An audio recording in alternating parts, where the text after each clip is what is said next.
It's 100% official. WWE and UFC merged. TKO stands tall. Massive, massive changes on the way. Vince McMahon is back. We're going to talk about it right here, right now on TAS.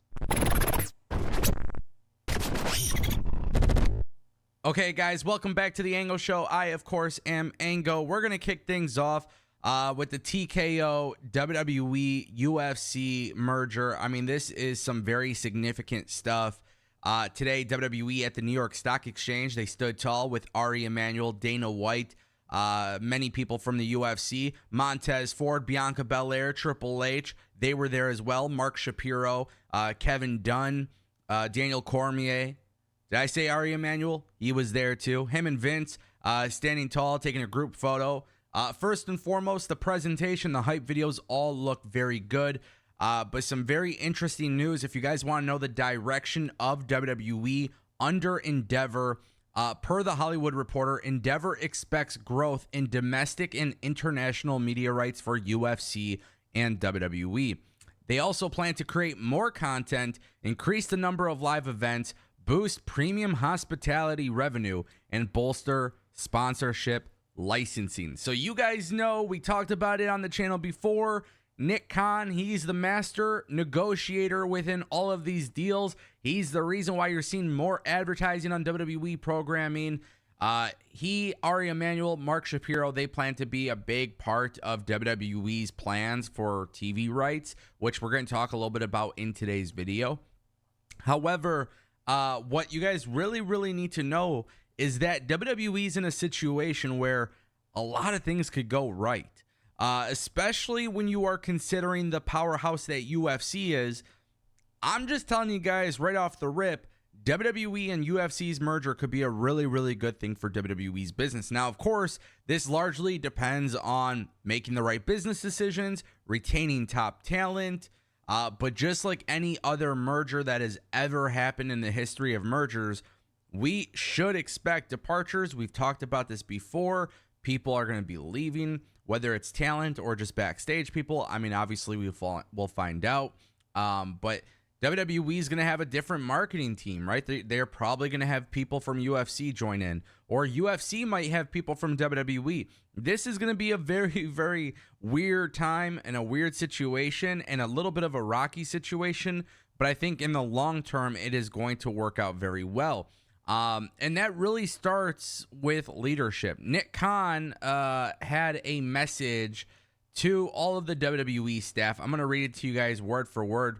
He says, "This morning we announced that WWE and the UFC have officially come together to form TKO Group Holdings, creating a new premium sports and entertainment company.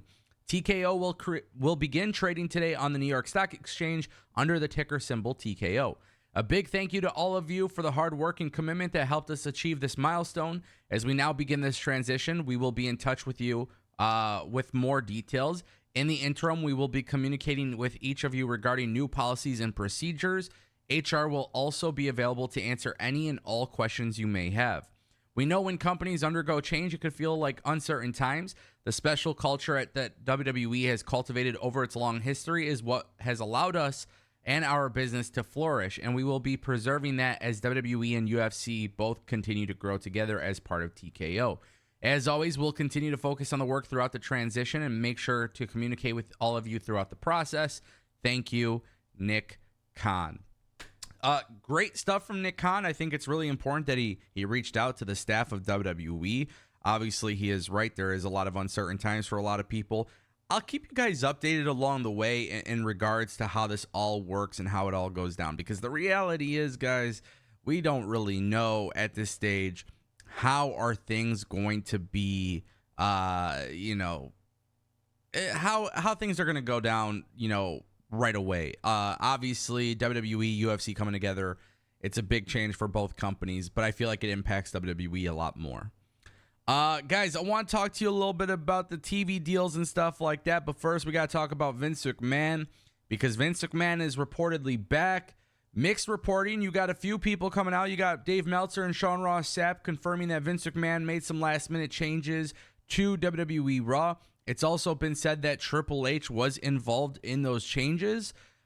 Triple H and Vince McMahon were basically, look, WWE WWE Raw went on the air a few hours beforehand, it was said that Vince and Triple H changed the script. People believe that the script they changed it to was much better than the one that they had before. I don't know why people make a big deal about script changes. I think it's absolutely silly. This is behind the scenes stuff. Vince McMahon, we all know that he was out with medical leave. The idea is that he's back from medical leave. I mean, this is a picture right here of Vince McMahon and Triple H.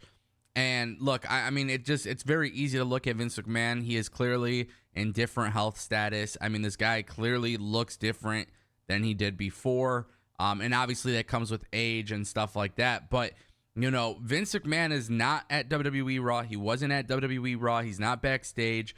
We know that even when Triple H took over, all of us who were talking about how good WWE is, we can't sit there and deny that Vince McMahon had involvement in it because we know that's to be the case. That appears to be the same thing here. You do have mixed reporters. You have Boozer coming out and saying that's not true. Whether or not it's true or not, I don't think it really matters because I think at the end of the day, Endeavor wants the best product going forward. Ari Emanuel, you know, not a wrestling guy. But at the end of the day, he's a businessman. And what he's done with the UFC has been absolutely incredible. And we expect the same with WWE. If Vince McMahon is truly back steering the ship and Triple H has no involvement in creative, I mean, Ari Emanuel is not going to stand by as WWE's business dies. I mean, that's just the reality. If WWE is not presenting a very high quality creative product like they have been, Ari Emanuel and Endeavor are not going to want to be involved in this. So the realistic thing to happen here is, yeah, Triple H might have Vince in his ear. They might have some things that they want to do. Vince McMahon might be running the WWE. But at the end of the day, Vince McMahon has a boss. He has to adhere to that boss, and that's going to be really important. I want to turn our attention to some very significant news surrounding WWE and SmackDown. Yesterday, we talked about Amazon. Today, we're talking about Disney. Again, we take all of these reports with a grain of salt, but we got to talk about this because we've talked about Disney before. A little bit more specifically, though, Dave Meltzer has come out and basically said that WWE is looking at getting about, they want at least $300 million plus per year for SmackDown. Just SmackDown. Not for Raw, not for NXT. And the belief is that SmackDown is going to be leaving Fox. And the two companies that are interested in SmackDown are Disney and Amazon. Now, this is more interesting surrounding Disney than Amazon because Disney owns FX, which we talked about in a video before, could be a potential landing spot. Disney also owns ESPN. I mean, there's a lot of significance there. Now, every time somebody talks about Disney, they think WWE is going to go PG. Keep in mind, Endeavor owns the UFC. The UFC is on ESPN and ESPN Plus. They are obviously not PG. Keep that in mind. Disney has other programs through all of their other networks that they own that are also not PG. So the reality is going to Disney isn't the worst thing of them all. And you have to be realistic with the type of stuff that is happening behind the scenes that not a lot of people are talking about. There is tons of rumors that Disney is looking at selling their company potentially to Apple. And Bob Iger, I think it's Iger or Eager, he's the CEO of Disney. There is rumors that he's trying to potentially accelerate a sale for Disney to Apple. Now, if Apple were to get in the business of Disney, it makes a lot of sense, right? Between Disney Plus, Apple wanting live sports, it can make a lot of sense. Now, that could also potentially be a reason why Disney might not shell out a lot of money for WWE's rights. Because if Disney is in fact eyeing a sale to Apple, if that were to actually become a thing into fruition, you're not going to see a lot of people spend a shit ton of money before something like that goes down. And that is the reality. But the reality is here, Fox is not really interested in keeping SmackDown or paying WWE for what they want. Realistically, I think Fox is going to have a very different strategy moving forward. I think WWE is better off not being on Fox. We know Nick Khan has talked about it before with potentially having SmackDown change nights. Amazon could make a lot of sense. Disney could make a lot of sense.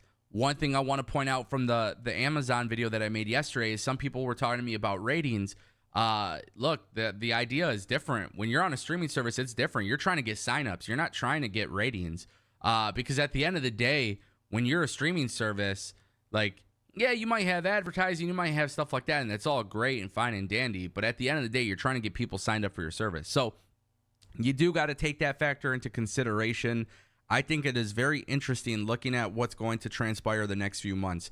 With WWE now being TKO with UFC, with this fact that just in general, knowing that WWE is not owned by Vince McMahon anymore, Endeavor could do whatever the hell they want. And look, there's a reason why UFC's killing it. There's a reason why they're getting the revenue.